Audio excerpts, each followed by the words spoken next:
రాజ్, రాజ్, నేను చెప్పేది వినండి రాజ్.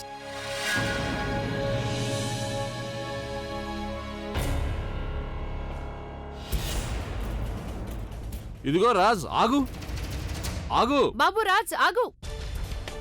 ఇప్పుడు ఈయనకేమైంది? అభి ఆయన ఏమైనా అనుంటాడా? ఓ మై గాడ్, అంత బానే ఉంది కదా. నేను అలా చెయ్యాల్సింది కాదు. నేను కనీసం రాజ్బాబు గారికి వైశాలి అక్క గురించి నిజం చెప్పకుండా ఉండాల్సింది. నా కారణంగా వాళ్ళిద్దరు రిలేషన్ పాడవకుండా ఉండాలి. వదినా, మీరు ఎందుకలా అనుకుంటున్నారు? మీరు చేసిన దాంట్లో ఎలాంటి తప్పు లేదు. రాజన్న ఆవేశంలో తెలియకుండా చాలా తప్పు చేశారు. దానికి ఆయనకి తప్పకుండా శిక్ష పడి తీరాల్సిందే కదా. ఆయన కారణంగానే ఆ బుల్బుల్ నాకు లేకుండా పోయింది. వదిన, ఆయన చేసిన దానికి తప్పకుండా శిక్ష పడాల్సిందే. అలాగే ఎంతకంటే పెద్ద శిక్ష ఆయనకి ఇంకేది ఉండదని నాకు అనిపిస్తుంది. ఆయన కారణంగా ఇప్పుడు నా ప్రేమ నాకు దూరం అయిపోయింది. అందుకే ఈరోజు ఆయన వల్ల తన ఫ్యామిలీ ఇప్పుడు ఈ పరిస్థితికి వచ్చింది. అయినా వదిన, ఇదంతా ఇప్పుడు కాకపోయినా ఏదో ఒక రోజు జరగాల్సిందే కదా. అందుకని దీనికి మిమ్మల్ని మీరే ఎందుకు బ్లేమ్ చేసుకుంటున్నారు? ప్రవీణ్, రాజ్బాబు గారు చేసిన దానికి ఆయనకు శిక్ష పడకూడదు అని నేనేమీ అనడం లేదు. కానీ ఆయనకు కూడా ఒక కుటుంబం ఉంది అనేది మనం మర్చిపోకూడదు. ఇద్దరు పిల్లలు కూడా ఉన్నారు.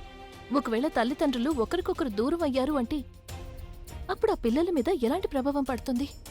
అనవసరంగా ఏ అబద్ధమైతే వైశాలి అక్క చెప్పిందో దానికి ఏ తప్పు చెయ్యని వాళ్ళ పిల్లలకి శిక్ష పడుతుంది. అది కాదు వదిన. ప్రవీణ్, ప్రజ్ఞ సరిగ్గానే చెప్పింది. మన లక్ష్యం అభిశత్రువులని బయటికి తీసుకురావడం అంతే. శిక్ష వేయడం అనేది మన చేతుల్లో అయితే ఉండదు కదా.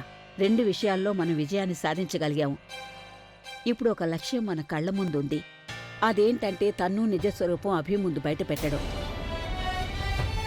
నాకెంత కోపం వస్తోందంటే తన్ను కథను మనం ఈరోజే అంతం చేయాలని. మీరిద్దరూ ఏ దారిలో వెళ్లి తన్ని పట్టుకోవాలనుకున్నారో ఆ దారిలో మీకు వేరే వాళ్ళు దొరికారు. రాజుని పట్టుకోవడం ఎంత సులభమైందో తన్నుని పట్టుకోవడం అంతే కష్టంగా మారుతోంది. ఇప్పుడు అసలు మనం ఏం చేయాలి? నాకు అసలేం అర్థం కావడం లేదమ్మమ్మ. ఈరోజు తను ఎక్కడికైతే రావాలో తను అక్కడికి ఎందుకు రాలేదు? వదిన, తను ఎందుకు రాలేదంటే తను మన మాటల్ని సీరియస్గా తీసుకోలేదు కాబట్టి. మీకంతా తెలుసు తనతో జోక్ చేస్తున్నారని తను అనుకుంటుంది. మీరు తనకి నమ్మకం కలిగించాల్సి ఉంటుంది. వదిన, తన బిడ్డకి తండ్రి ఎవరు అనేది మీకు తెలుసని తనకి చెప్పాలి. కానీ ఎంతకాలం ప్రవీణ్? నేను ఎంతకాలం తనకు అబద్ధాలు చెప్తూ భయపడుతూ ఉంటాను. చూడు, ఒకవేళ నా బెదిరింపు తన మీద ప్రభావం చూపించలేదు అంటే ఎప్పుడు బెదిరించినా తన మీద ప్రభావం ఉండదు. ఇదంతా మనం ఎలా చేస్తావో నాకు అర్థం కావడం లేదు. ఇప్పుడు మాటలతో ఏ లాభం ఉండదు. ఇప్పుడు తన్నును ఏదో ఒకటి చేయాల్సిందే. ఆధారమా? ఏం ఆధారం? వదిన, మీకు గుర్తుందా, మీరు నాకు చెప్పారు కదా ఆ రోజు తన్నుతో పాటు ఒక వ్యక్తి కూడా ఉన్నాడని. ఆ తర్వాత నేను తన్ను కార్ని పూర్తిగా చెక్ చేశాను. అప్పుడు నాకు ఒక వస్తువు దొరికింది. అండ్ ఐఎమ్ డామ్ షూర్ అది ఆ వ్యక్తిదే అయి ఉంటుంది. వదిన, ఒకవేళ మీరు ఆ వస్తువుని తీసుకుని తన్ను దగ్గరికి వెళ్ళారంటే మీరు తనకి నమ్మకం కలిగించవచ్చు మీకు ఆ వ్యక్తి ఎవరో తెలుసని. అదే తన బిడ్డకి తండ్రి ఎవరో తెలుసని.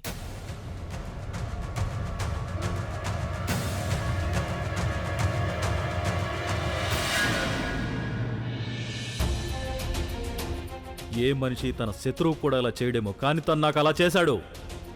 అరే, కేవలం మాట వరుసగా అన్నయ్య అంటే సరిపోదు, మనస్ఫూర్తిగా అంగీకరించాలి, బంధుత్వం నిలబెట్టుకోవాలి. ఇప్పుడు నిజం తెలిసిపోయింది కాబట్టి నేను నీకు మరొక విషయం చెప్తాను విను. ప్రపంచంలో అందరికంటే ఎక్కువగా నేను ద్వేషిస్తున్నాను. నేను ఈ రోజు ఈ స్థితికి వచ్చానంటే అది కేవలం నీ కారణంగానే. నీ తప్పు వల్లే ఇలా ఉన్నాను. నువ్వు ఈ కుటుంబాన్ని నిలబెట్టలేదు, నువ్వు ఈ కుటుంబాన్ని నాశనం చేసేశావు.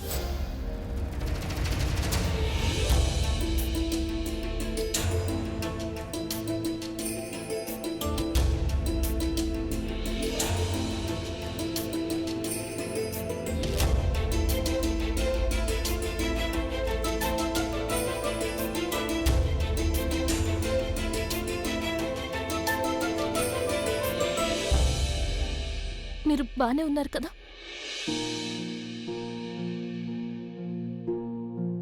కూర్చోండి.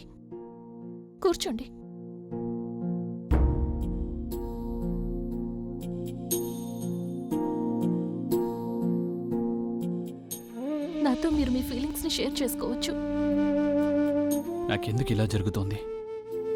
ఎందుకు నా కుటుంబమే నాకు శత్రువుగా మారుతోంది? ఏమన్యాయం చేశాను నేను వీళ్ళందరికీ? వీళ్ళందరూ నన్ను ఎందుకు ఇలా తప్పుగా అనుకుంటున్నారు? నేను నిజంగానే అంత చెడ్డవాణ్ణా? లేదు, మీరు చెడ్డవారు కాదు.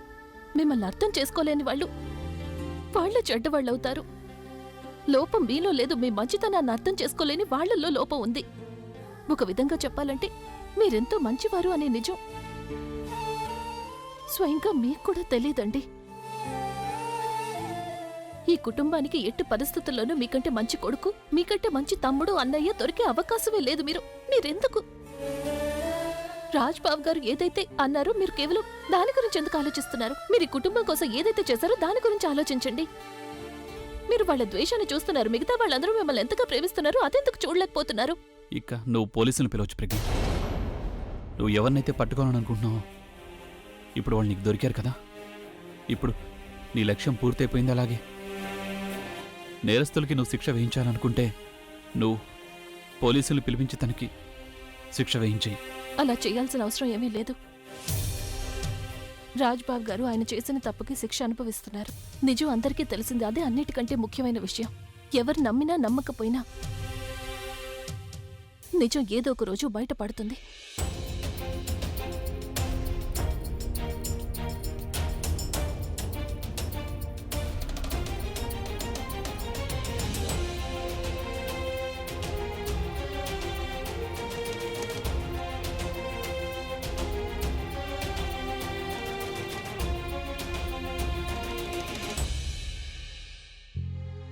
రాజ్, రాజ్, ముందు మీరు కూర్చోండి.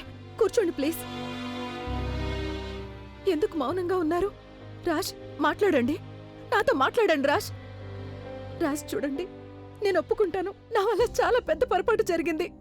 కానీ దానికి మీరు నన్ను క్షమించండి రాజ్. కావాలంటే నన్ను శిక్షించండి. కానీ దయచేసి ఏదో ఒకటి మాట్లాడండి రాజ్. మీ మౌనం నా ప్రాణాలు తీస్తుంది. అర్థమవుతుందా?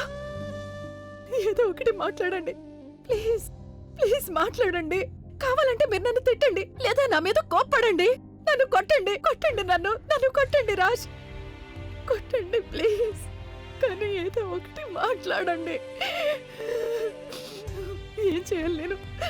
నీళ్లు తాగుతారా? నేను వెళ్ళి మీకోసం నీళ్లు తీసుకొస్తాను. నీళ్లు తెస్తాను. రాజ్, నీళ్లు తాగండి.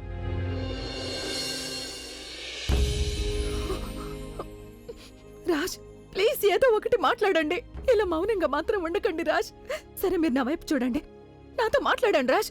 నేను వైశాలిని, మిమ్మల్ని ఎంతగా ప్రేమిస్తున్నానో మీకు తెలుసు కదా. ఏదో ఒకటి మాట్లాడండి ప్లీజ్. నేను హంతకుణ్ణి.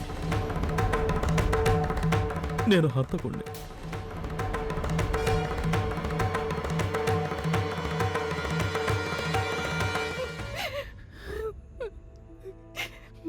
మీరు హంతకులు కాదు రాజ్. మీరు హంతకులు కాదు. చూడండి, ఇప్పుడు ఏదైతే జరిగిందో దానికి బాధ్యులు మీరు కాదు రాజ్. నేను బాధ్యురాల్ని. మీరు చాలా మంచివారు. మీరు ఎప్పుడు ఎవరికి చెడు చేయలేదు. నేనే చెడ్డదాన్ని రాజ్. నేనే డబ్బు కోసం ఆశపడిదంతా చేశాను రాజ్. మీరేమీ చేయలేదు. ఏమీ చేయలేదు మీరు.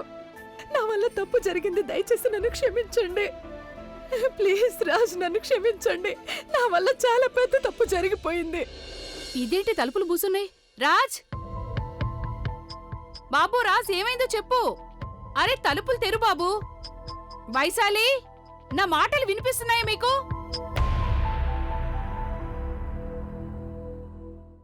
అసలు ఇక్కడ ఏం జరుగుతుందో అర్థం కావట్లేదు. తలుపు తెరిస్తే అప్పుడు ఏం జరుగుతుందో తెలుస్తుంది. బాబు రాజ్, ఒకసారి తలుపు తెరువు బాబు. ఎందుకలా మౌనంగా ఉన్నారు? ఏమైందో చెప్పండి నాతో. భగవంతుడా, ఏం చేయాలి? తలుపు ఎలా తెరవాలి? నేను ఏం చెప్పాలి వీళ్ళందరికీ? నేను రాజు విషయంలో ఏం చేశానో దాని గురించి వీళ్ళకి తెలిసిపోయిందంటే అప్పుడు వీళ్ళు నన్ను ఏం చేస్తారో తెలియడం లేదు నాకు.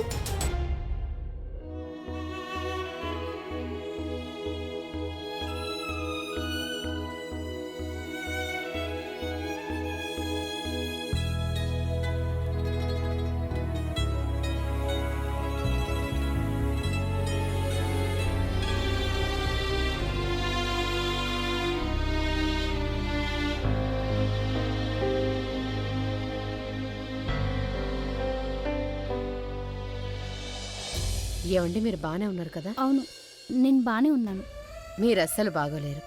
ఒకవేళ బాగుంటే మీ కళ్ళలో ఇన్ని కన్నీళ్లు రావు కదా. ఒక్కోసారి మనసు భారంగా ఉన్నప్పుడు మనం తెలియని వాళ్ల ముందు కూడా మనసులో ఉన్నది చెప్పుకోవచ్చు. అన్నట్టు నా పేరు సరళ అండి. ముంబై నుండి వచ్చాను. బాబాగారి దర్శనం చేసుకోవడానికి వచ్చాను. మీ మనసులో ఏదైనా బాధ ఉంటే మీరు నాతో చెప్పుకోవచ్చండి. జీవితం అనే పుస్తకాల్లో నేను ఏవైతే పేజీలు మూసేశానో అవి మళ్ళీ తెరుచుకున్నాయి. ఈ గతాన్ని నేను పూర్తిగా మర్చిపోవాలనుకున్నాను. ఉన్నట్టుండి అది నా కళ్ళ ముందుకొచ్చి నిలబడింది. నేనెంత ప్రయత్నించినా కూడా నా కుటుంబం ముక్కలవుతోంది.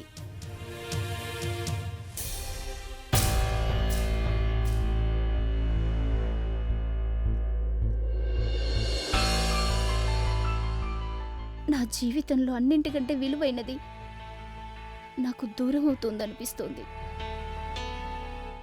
జీవితంలో మీకన్నింటికంటే విలువైనది మీ కుటుంబమే అయితే అంతకంటే విలువైనది మీ అమ్మాయి. మీరిదే కదా ఆలోచిస్తున్నారు? మీ జీవితంలో అన్నిటికంటే విలువైనది మీ కూతురని నాకెలా తెలిసింది అని? నేను అమ్మనే కదా, మరో అమ్మ మనసుని అర్థం చేసుకోగలను. మీకైతే తెలిసే ఉంటుంది, బాబాగారు ప్రతి తల్లిని అలాగే పుట్టిస్తాడని. తల్లికి తన పిల్లలంటే ఎంతో ప్రేమనిస్తూ ఉంటాడు. నాకు కూడా 2 కూతుళ్ళుండేవాళ్ళు. ఉండేవాళ్ళ? ఇప్పుడేమయ్యారు? ఒకరినైతే బాబాగారు తనతో తీసుకెళ్లిపోయారు. ఇక 2వ దాన్ని నాకు నేనుగా దూరం చేసుకున్నాను. పిల్లలంతేనండి. బాబాగారి ఆశీర్వాదం ఉండాలి గాని ఇంట్లో ఉంటే మనకెంతో సంతోషంగా ఉంటుంది. మీరు మాత్రం మీ అమ్మాయిని ఎప్పుడు దూరం చేసుకోకండి. ఒక తల్లి తన బిడ్డకి దూరం కావాలని నేను అస్సలు అనుకోవడం లేదు. మీరు నాకు మాట ఇవ్వండి. మీరు మీ అమ్మాయికి ఫోన్ చేసి మాట్లాడాలి. అలాగే మీ మధ్య ఏదైతే మనస్పర్ధలు ఉన్నాయో వాటన్నింటినీ దూరం చేసుకోవాలి. సరే లేవండి, చెప్తాను. లేవండి త్వరగా. అరే కానీ మీరు లేవండి, చెప్తాను. కానివ్వండి. వెంటనే తనకి ఫోన్ చేసి మీరు ఇప్పుడే మాట్లాడండి.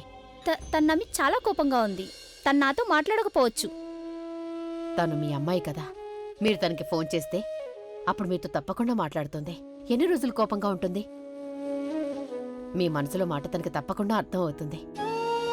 నా మనసు చెప్తోంది, మీరు తనకి ఫోన్ చేశారంటే మీ మధ్యనున్న మనస్పర్ధలన్నీ పోతాయి.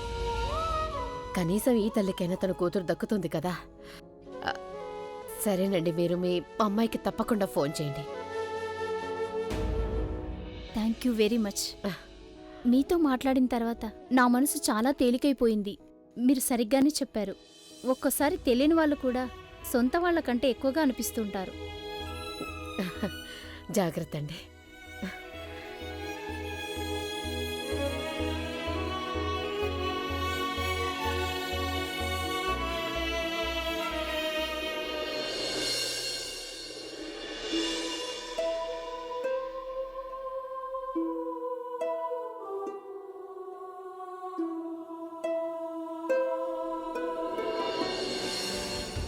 ఐఎమ్ సారీ అమ్మా. నాకు బాగా తెలుసమ్మా, నా మౌనం నీకు చాలా బాధ కలిగిస్తుంది. కానీ నాకు ఇంకాస్త టైం పడుతుందమ్మా. మీరు మీ భర్తని క్షమించుండొచ్చు, కానీ నాకు మా నాన్నని క్షమించడానికి ఇంకాస్త టైం తప్పకుండా కావాలి. రాజ్, మీరు కంగారు పడకండి, అంతా నేను చూసుకుంటాను.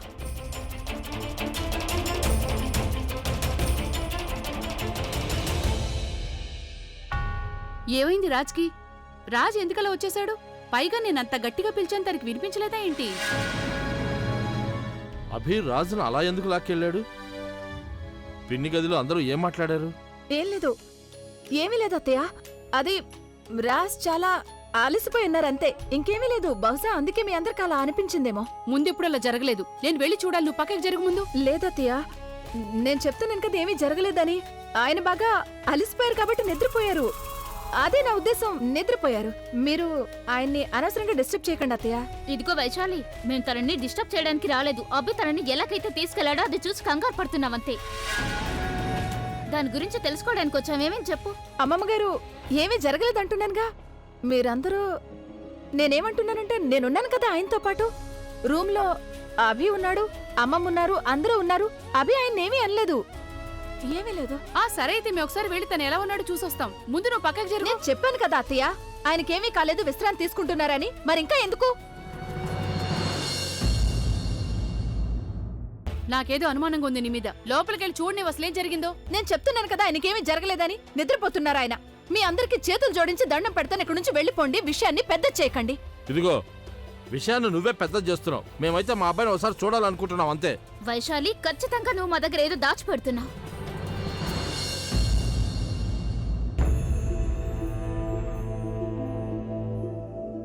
అంతగా కంగారు పడాల్సిన అవసరం ఏమీ లేదు. కాకపోతే ఆఫీస్ విషయంలో ఆయనకి రాజ్బాబు గారికి ఏదో ఒక చిన్న గొడవ జరిగిందంతే. మిస్అండర్స్టాండింగ్ ఉండేది, అది ఇప్పుడు దూరం అయిపోయింది. నా ఉద్దేశం ప్రకారం మనమందరం రాజ్బాబు గారిని కాసేపు ఒంటరిగా వదిలేయడం మంచిది. నీ వల్ల మాకు ప్రాణం పోయినంత పనైంది. ఇంత చిన్న విషయాన్ని పెద్ద ఇష్యూ చేసావు నువ్వు. ముందే చెప్పొచ్చు కదా దీని గురించి. నాకైతే బీపీ కూడా పెరిగిపోయింది. పదండి.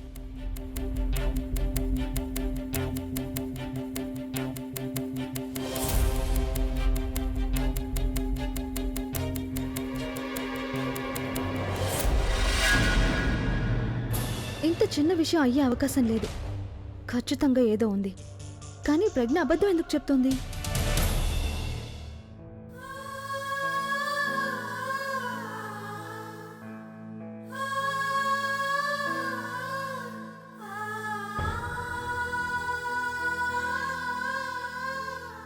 ఏమైంది బాబు? ఇంకా నువ్వు నిద్రపోలేదా? నిద్ర పట్టట్లేదు నానమ్మ. ఇలారా, నా దగ్గర కూర్చో. నేను నీకు కాసేపు తల పడతాను. నీకు కాస్త తేలిగ్గా అనిపిస్తుంది. అప్పుడు నిద్ర కూడా పడుతుంది. రా బాబు, రా నాన్న, ఇలారా.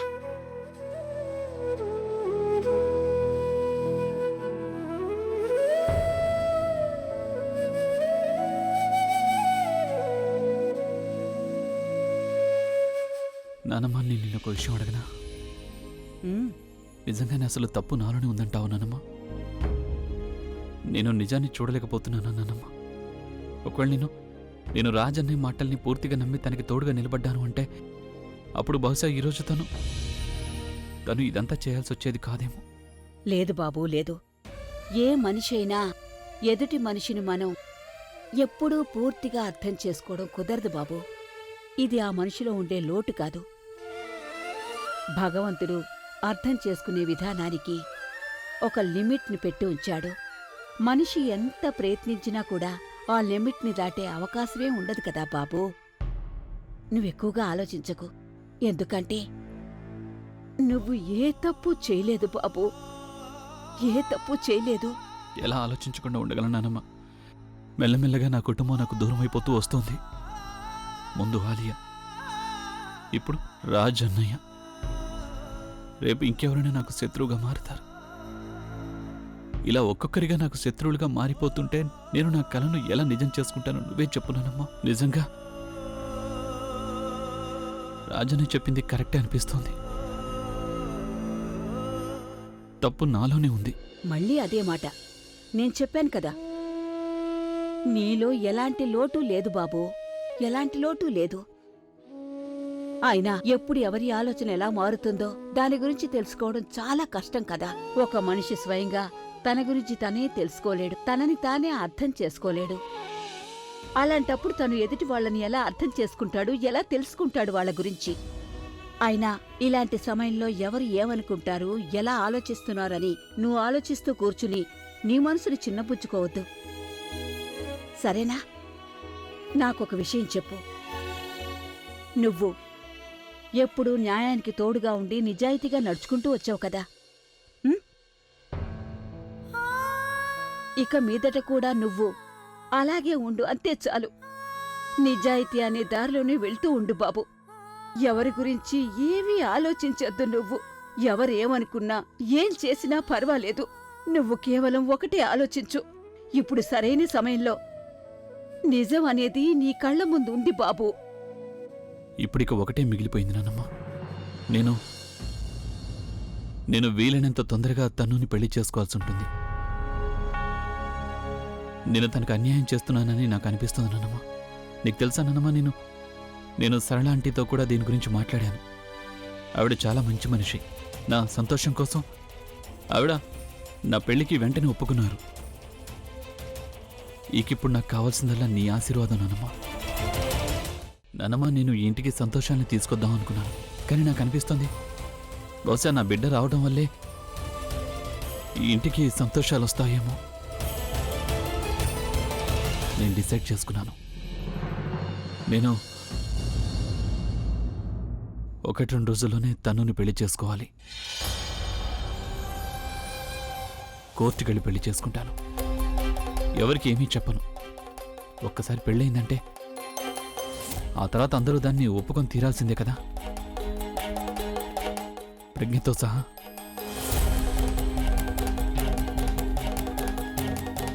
నానమ్మ, నువ్వు నాతో పాటు కోర్టుకు వస్తావు కదా? ఏంటి నానమ్మ?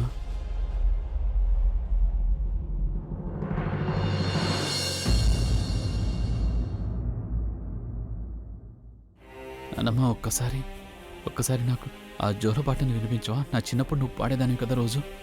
అది వినాలని నాకు ఆశగా ఉంది.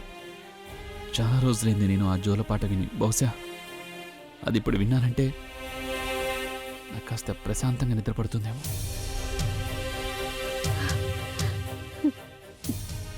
తప్పకుండా బాబు, ఇప్పుడే వినిపిస్తాను. నిద్రపో నా బంగారు తండ్రి, నిద్రపో, హాయిగా నిద్రపో నా తండ్రి. లాలి లాలి బచ్చో నా తండ్రి, జో జో బచ్చో నా తండ్రి.